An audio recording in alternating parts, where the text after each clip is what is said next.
People have been muzzled, they have been silent, and they have a voice now. A call for justice. Protests break out this week after the video of an unarmed teen being shot in the back of the head becomes the focus of two presidential campaigns and controversy spilling into the mayor's race. The road to justice begins with full recognition of the Armenian people's suffering.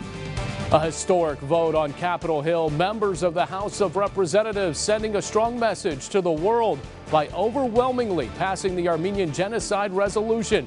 But will the Senate follow suit? The honorary consul of the Republic of Armenia, Fresno, joins me in studio. And our panel is in place for the week, from a phony mayoral website to another minor league franchise forced to leave Fresno. It's all on KC24, Sunday Morning Matters. Now, from KC24, your local election headquarters, with your host, Alexan Balakian.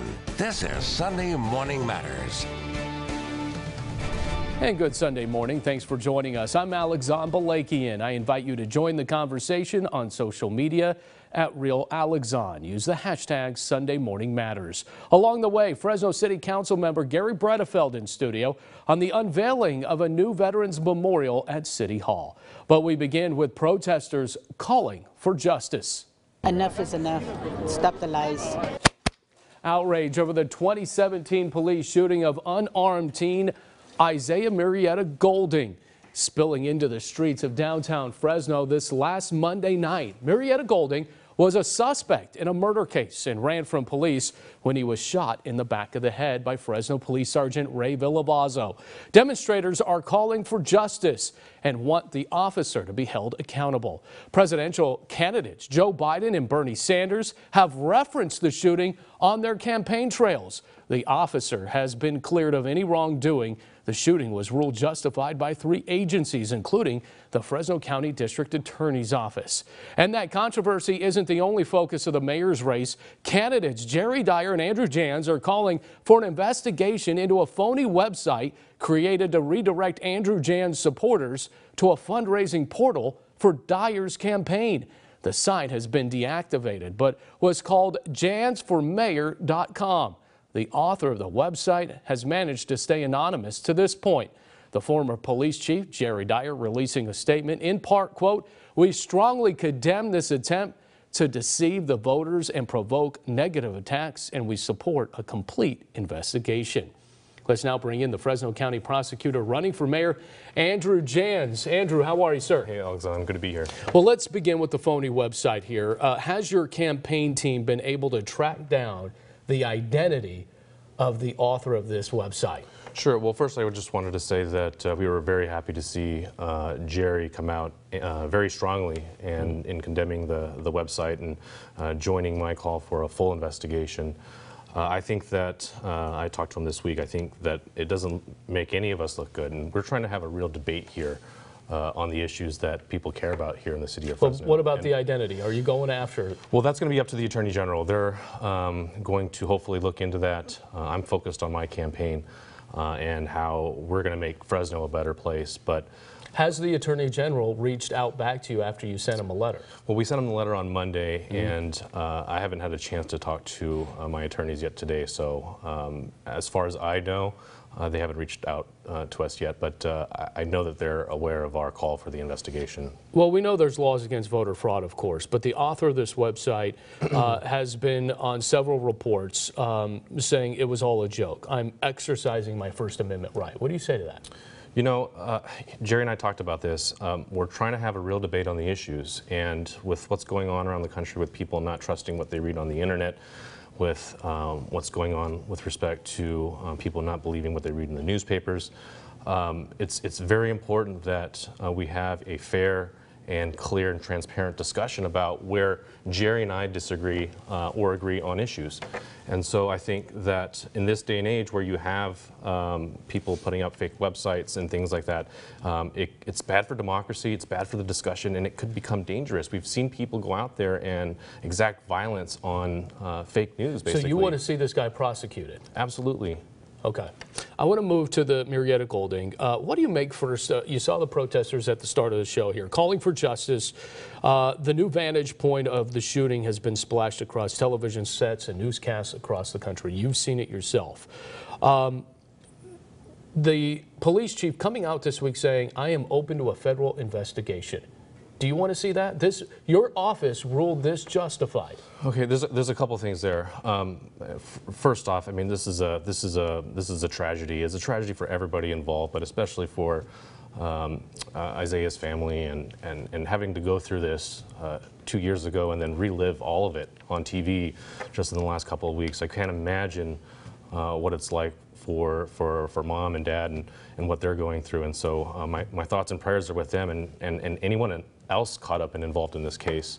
I am ethically prohibited from speaking to the specific issues of the shooting, sure, given my... But would you accept a federal investigation by the Department of Justice? The police chief says, I'm open to that, if that's what it comes down to. Well, absolutely, and I don't have any type of decision-making authority there. I think if the feds are going to look into... But you're a prosecutor, is it the right thing to do?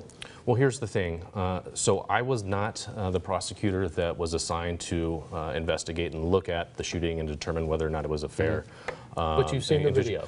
I have seen the video, but here's the thing. I don't have all of the facts. I don't know what all of the facts are, and it would be unfair for me to get out in front of my office in this because I don't even know if my office has come out and made a statement beyond we haven't filed charges against this officer. And so it would be highly unethical for me to engage in any type of speculation without... I understand that. Let's backtrack though. Could Lisa Smitkamp go back and say, you know what, let's take another look at this, or let's have an independent auditor from the police auditor look at this again to see if we need to press charges criminally against the officer? Could they revisit it? Look, I'm not going to speculate as to what Lisa's going to do in this case. Could they revisit it? I don't know. I don't know. And here's the thing. The reason why I got into this race, a major component of why I got into this race was to talk about issues like this. And in my line of work, I see too many young folks, kids Isaiah's age, getting involved in gun violence, in gangs, and they end up in the criminal justice system. And for the last 18 years, I don't think we as a city have done enough to engage some of the places in our city that have been forgotten. And so that is why I'm in this race, to make sure that things like this do not continue to happen. But the protests against the police, something you think could help the mayor's race here? That's against, really, Jerry Dyer. It's also against the DA's office that didn't press charges. Right. Well, so I would refer any of those questions to Jerry. I would refer those questions to my office because I had no decision-making authority in any of this. And so I can tell you going forward. But you're looped into it, Andrew. Absolutely. This is going to be part of the discussion. And I have been very critical of Jerry in terms of all of the lawsuits that we've seen in the last 10 years. And we're barely getting light shed on these issues. $17.7 million since 2010. You know, I don't think that the voters, and I don't think the people in Fresno are ready for another 4 years of Jerry Dyer. We just can't afford him. All of these lawsuits related to discrimination and police shootings, those are a reflection on his leadership. But you're part of law enforcement as well. Absolutely. And they see, well, his office didn't do anything. He's part of that office. Well, here's the thing.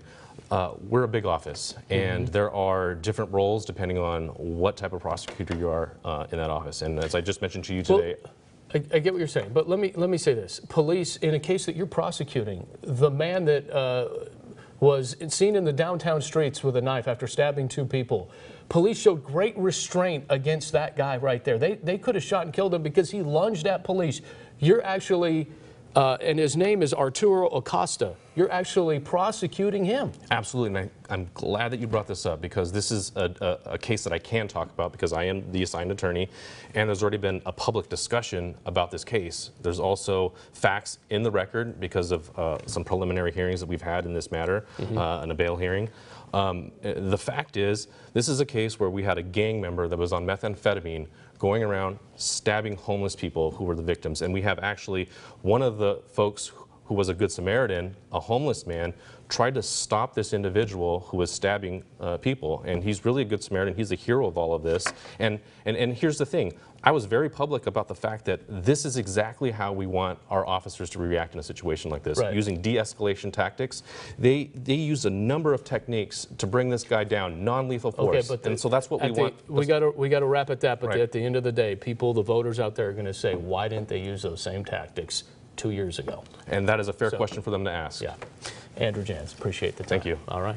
Up next, our panel takes center stage, their reaction to what mayoral candidate Andrew Janz had to say. And is the phony campaign website more of a joke or more of a crime?